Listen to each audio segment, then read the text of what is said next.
Good morning, Yuji. We are students from National Denzi University, and this is Susan, and I'm Debbie. Right. We would like to ask some questions about your personal career at first. Could you give us some small talk about yourself? Right. I'm actually Singaporean, and I have worked in Johnson & Johnson for over 15 years. The majority of my career is spent in Singapore. So about 7 months ago, I moved over to Taiwan. So this is my first overseas stint in my career, and my whole family moved over as well. So I would say it's a big journey, not just for myself, but also for the whole family, in terms of experiencing a new culture, experiencing a new environment. Why do you decide to come to Taiwan? I think there are a couple of factors in deciding whether I should move out of a country in pursuing a new career. Throughout my career, my philosophy is that in my generation, chances are I'm going to have to work for over 40 years before I retire. So I believe that as an individual working, the first 15 to 20 years, I will really focus on learning. And I truly believe that as young, even students like yourself, don't try and pursue for jobs. I think the biggest thing that you could do for yourself is to pursue new learnings. Because once you acquire the right skill sets, the job will come after you. You will get the right job offers. So that's always my belief in life, pursue for learnings. So back to why I was coming to Taiwan is that while in the almost 15 years in Singapore, I have gone through a variety of different jobs. And primarily all in healthcare. I've worked in the medical devices side, I've worked in pharmaceuticals, I've worked in a bit of consumer healthcare. And as I look at my whole career, I felt that one of the areas that I could give myself or have a different exposure is really moving out of the country. Because within the healthcare space in Singapore, I'm very, very well aware, and to further develop or learn new things is to experience a different healthcare system. And which is why in the end, when the opportunity in Taiwan arises, I really grab at it. Because Taiwan healthcare system is very different from Singapore.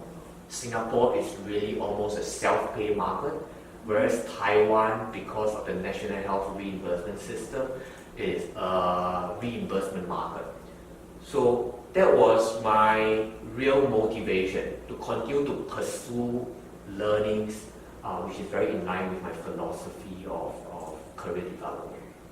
How do you manage people from different cultural backgrounds? Right. That's a good question. While my initial thinking was, hey, we are all Chinese and maybe our ancestors may have all come from the same place, because we're all migrants from Singapore as well, I felt that maybe there are some similarities. Or maybe we are very, very similar. But what I've found out is, even in once you go to a different country, I think the behavior, the culture is quite different. In fact, as I came in, I had a cultural coach that assesses me based on what my typical traits are, what are the typical traits of Taiwanese, and where the gaps are, and how I could help or how I could manage myself so that I could adjust to the culture. So to the question of how do I manage people from different culture, I think there's a couple of key points for me. I think it first starts with trust and respect. I think number one, you need to respect every single culture. And you need to know that people are different and that you have that respect for what each culture and behavior brings. The second thing that I tend to do is to understand the history of the culture, of how people come to behave in a certain manner, in a certain way. Because behind every action and behavior is almost a journey and experience that you've gone through. And once you understand better how people walk through their whole life, their successes, their challenges, you come to appreciate much more of the person as an individual. You become less judgmental about what the person should be or should behave. And so I feel in life it's not too difficult if you interact sincerely with people. You start with trust and respect, and number two, you start to understand the history and background of how people arrive at where they are. Okay. Next part we are going to talk about J&J. So, Okay. what kind of business is Jason responsible? Right. Maybe you can share with me what you have learned about J&J and what you have learned about our Janssen business. We just know it's a big medical company in global, and you develop a new medical every year, Right. and you keep reinvest. Right. Okay, good. You've certainly done some form of reading and understanding. So J&J is very, very unique. It's a human healthcare company that's really broad-based. In fact, we have three big sectors. We have our consumer business that a lot of people will be very familiar with, from the Johnson & Johnson range of products, from shampoo to shower gel to powder and the likes. That's our consumer business. Second, we have our medical devices company, where we produces sutures and surgical equipment, whether it's in general surgery or orthopedics. And this goes towards supporting patients when they are in hospitals going for surgeries. And lastly, we have our Janssen Pharmaceuticals that pretty much is in the pharmaceutical space, where, like you said, we actually develop new medicines and drugs for the well-being of patients. So when you look at Johnson & Johnson, it's a very unique company. It's been around for almost more than 130 years, but it's one of the, I would say, the single healthcare company that has businesses in consumer healthcare, medical devices, and pharmaceuticals. And when you look at the portfolio that we have, it gives us a unique opportunity to look at patients from their whole journey in life and how we could support them and help them in each part of their journey towards getting improvement in their health or their general well-being. So I think if you ask me what is the kind of business we are in, it's really bringing health to people. It's bringing health to people by using the capabilities and the unique departments or sectors and skill sets that we have in both consumer healthcare, medical devices, as well as pharmaceuticals. Okay. And what is your company's corporate culture? Right. Johnson & Johnson is a company where, number one, is very, very broad-based in human healthcare, like I shared. The second thing is that it has a very decentralized model, where we operate in more than 100 over companies, and we deal with many different segments of different aspects of healthcare. And with that, it's not easy if you have a set of rules, right, for whether it's in one country or for one sector of the business. So if I'm going to describe Johnson & Johnson in terms of culture, I would say it's a values-based company. You may have read about our credo, and that's really one of the most important, if not the most important document that we have in Johnson & Johnson. Written in 1943 by one of our founding fathers, General Robert Wood Johnson. It talks about how Johnsonians should behave or operate in this organization. And he split it up into 4 different paragraphs. The first was that our first responsibility is to our patients, our customers, our doctors, nurses, fathers, and mothers that use our products. And that's our first responsibility. And it talks about the second responsibility, that is to our employees, which is to the people that work for us day in, day out, and that we need to take care of them. The third is the responsibility to the community that we operate in. That if we operate in a certain community, we need to know how to give back, when to give back, and what to give back. And lastly, he mentioned that our last responsibility then is to the shareholders, or people who hold our stocks. And that his general belief is that In terms of priority, I think there's an importance for us to be responsible to our patients and customers, to our employees. If we take care of the environment and community, our stockholders and shareholders will realize a fair return. And I think that's a very powerful document. And it shows how visionary this individual is, because at the time when he wrote the Credo in 1943, he was the only single stockholder. He literally owned the company. And that was 1 year before he took the company public. And I think that's very visionary of him and gracious of him to put himself as the last responsibility, saying that you should take care of our patients, to our employees, to the communities, before then looking after the welfare of our stockholders.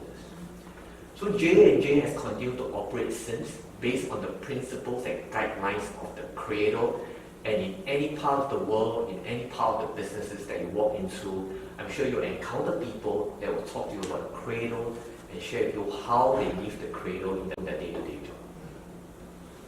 We would like to know that as a leading company in the pharmaceutical field, how does Janssen maintain success? Right. I think there are a few key factors I would say that will continue to allow us to flourish. I think first of all, Janssen, if you look at the last few years, it's one of the fastest growing pharmaceuticals companies in the market, and we've done a lot of great things. And I think first and foremost is about leading with science. And what I mean is that Janssen Pharmaceuticals needs to continue to develop new drugs for the well-being of patients around the world. And I think that's our core priority. And how we go about doing it is this. There's a huge investment in research and development every single year. Because when you start the unmet need, you could start to find ways that could help improve the lives of the people and the community. The second critical success, I would say, is how do we get access of the drugs to more and more patients? Because you could have the best sciences, you can have the best drug. The second question for us is how do you get patients to have access to these new drugs? And lastly, I feel as an organization that is leading in the space of sciences, I feel we have to work with the key stakeholders in the whole ecosystem. So in summary, I think there are three critical success factors for us. I would say, number one, continue to lead in sciences and find new drugs and therapy to help our community and patients. Number two is to continue to find areas to bring more access of these drugs to more patients. And lastly, build trust with the stakeholders in helping us find a balance to build a sustainable business that will really invest back into finding more drugs and cures. Thank you for your detailed answer. And previously you have talked about the principles of the founder, and we would like to ask you two questions about the CSR. Okay. Can you tell us more details about how J&J take care of the environment and take care of your employees? Right. So I think in CSR, this is an interesting one because it talks about the community and the service and the responsibility to the community. And I think what's unique is that the founding father of Johnson & Johnson has the foresight to say you need to take care of the environment or the community. Because where J&J started in 1886 was that we were a wound dressing company. If you fast forward to today, there are a lot of other initiatives that we work in.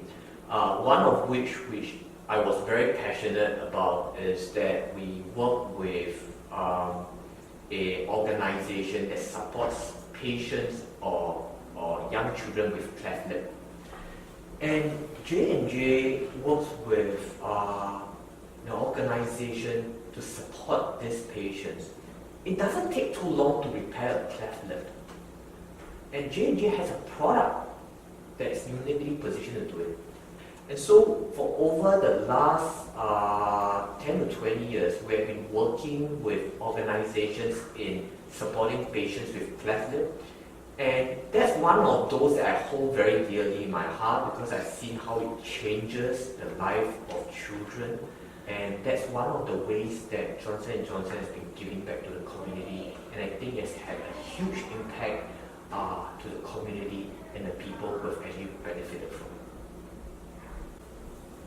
As a large enterprise, how does J&J strike a balance between CSR and profitability? Right. I think it goes back to our credo. And if you look at the credo, it centers on 4 big paragraphs. Take care of our patients and people who use our products. Number 2, take care of employees. Third is to take care of our community. And then lastly, we take care of the stockholders. And sometimes in life, we will face that struggle. Do you do this or this and this and this, right? Or which one do you fulfill first? I believe the credo is written in such a way that you need to take care of 4. It is, like you rightfully said, I think it's a balance. How do we balance the challenges of the environment and the healthcare needs, but yet we continue to manage all these 4 areas in the right way that bring better health outcomes and allow patients to live longer and better lives. And really, I think that goes back to the inspiration of philosophy of Johnson & Johnson, which is about caring for the world one person at a time.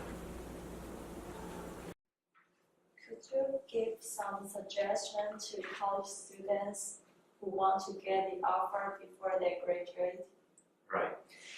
I think that's a great question. I would say the first thing is differentiate yourself. You need to always put yourself in the shoes of an interviewer or an employer and saying that when I look at this individual, what differentiates this person from the next person? And sometimes it's not just about grades, right? I mean, there will always be somebody that scores better than you, somebody that will be the top of the class. And I believe that as the environment shifts, the expectations of employers have also shifted. I don't think everybody is now looking at who's the smartest of the cohort or who can score the best, right? In fact, in a lot of companies, they started to talk about that scores may be a very poor predictor to success in the future career. So what is it to differentiate yourself? What other experiences do you have besides studying? The last thing you want is to show an employer that all you can do is study. What other experiences do you bring yourself to the table? And I'll give you an example. It's quite interesting. I think about 20 years ago when I started my career, I had a proposition that a lot of employers were interested in knowing. And that was because I was doing my engineering degree. And in the last 2 years of my studies, I became a part-time insurance agent. And it's out of learning and curiosity of what a sales job does, and I decided that I want to try and see what insurance selling is all about. And when I started going for interviews when I graduated, I realized there was something that differentiates me from the rest of the people, right? Where everybody was spending a lot of time studying, which for me was clearly a little bit of a balance. I was doing a part-time job that people were interested in knowing what's my motivation, why am I doing it, and how did I do, and what did I learn. And I felt that was one of the areas that allowed me to stand out from some of the other candidates. Not because I had better scores, because I clearly did. I wasn't the smartest in class or in the cohort, but I think I offer something that's different. So if you ask me what you could do when you are now in your undergrad days to help you secure the next job, I think it's differentiate yourself.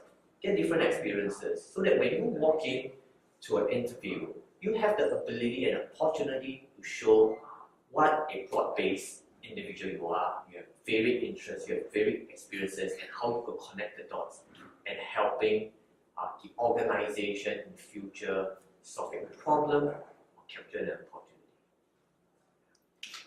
And lastly, we want to know what is your expectation for college students, or what kind of skills they should be equipped with?